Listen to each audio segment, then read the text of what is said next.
Hello friends, இன்றைக்கி நம்ம பார்க்க போகிறது வந்து 10th பாலிட்டியில் சிவிக்ஸில் lesson 1 Indian constitution. So the constitution of இந்தியாவில் இருக்கிற எந்தெந்த லெசன் கவர் ஆகுதுன்றது பார்ப்போம். அப்போது ஆல்ரெடி நம்ம 6th ஸ்டாண்டர்டில் பார்த்துருக்கோம். இப்போது 10th ஸ்டாண்டர்டில், அதாவது ஒரு லெசன் எடுத்துக்கிட்டோம்னா டிஎன்பிசி சிலபஸில் எந்த டாபிக் இருக்கோ அதை மட்டும் நம்ம கவர் பண்ணால் போதும். ஸோ இப்போ நம்ம பார்க்க போகிறது Constitution of India. First, the concept of constitution was first originated in USA. USAல தான் the concept of constitution வந்து originate ஆச்சு. அடுத்து, making of the Indian constitution. The Constitution Assembly set up under the Cabinet Mission Plan 1946. So இது important question.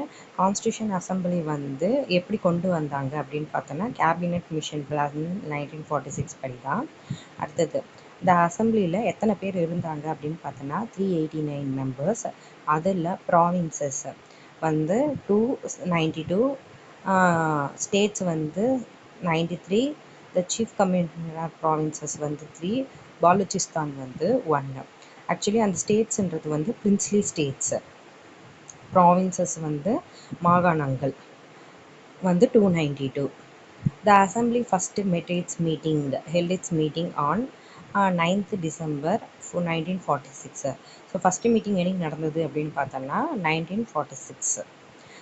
அந்த மீட்டிங்கில் வந்து doctor Sachchidananda Sinha, the oldest member, was selected as the temporary president of the assembly. Sachchidananda Sinha அவரை தான் வந்து first வந்து பிரசிடெண்ட்டாக வந்து temporary பிரசிடெண்ட்டாக வந்து நியமிச்சிருக்கிறாங்க. அடுத்தது, அவர் இறந்துட்ட பிறகு doctor Rajendra Prasad was elected as a president. Similarly, பிரசிடெண்ட்னா கண்டிப்பாக ஒரு வைஸ் பிரசிடெண்ட் இருப்பாங்க. ஸோ இங்கே 2 vice president, HC Mukherjee, VT Krishnamachari 2 vice president வந்து நியமிச்சிருக்கிறாங்க.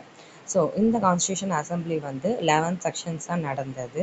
166 டேஸ் வந்து நடந்தது மீட்டிங். ஸோ இந்த 166 டேஸில் அந்த 11 செஷனில் 2473 அமெண்ட்மெண்ட்ஸ் வந்து அவங்க வந்து ப்ரெசென்ட் பண்ணாங்க. ஸோ இந்த அசம்பிளி, இந்த கான்ஸ்டியூஷன் அசம்பிளிக்கு டிராஃப்ட் பண்ணுற ஒரு டிராஃப்டிங் கமிட்டி இருக்கு இல்லையா, அந்த டிராஃப்டிங் கமிட்டியோடைய சேர்மேன் வந்து யார் அப்படின்னா BR Ambedkar. Is the father of the constitution of the India. அடுத்தது, the constitution was finally adopted on the 26th November 1949. So first start பண்ணது எப்போ அப்படின்னு பார்த்தோன்னா 9th December 1946.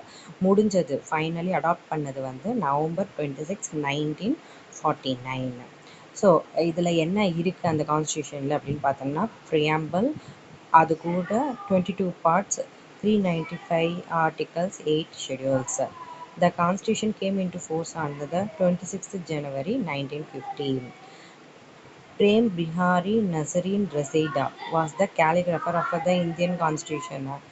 இவங்க தான் வந்து calligrapher. The original constitution was handwritten by him in the flowing italic style. Flowing italic ஸ்டைலில் வந்து அவர் ஒரிஜினல் கான்ஸ்டியூஷனை வந்து ரிட்டன் பண்ணார். ஸோ இது வரைக்கும் வந்து 10th ஸ்டாண்டர்டில் இருக்கிற கான்ஸ்டியூஷன் ஆஃப் த இந்தியா வந்து கவர் ஆகுது. தேங்க்யூ.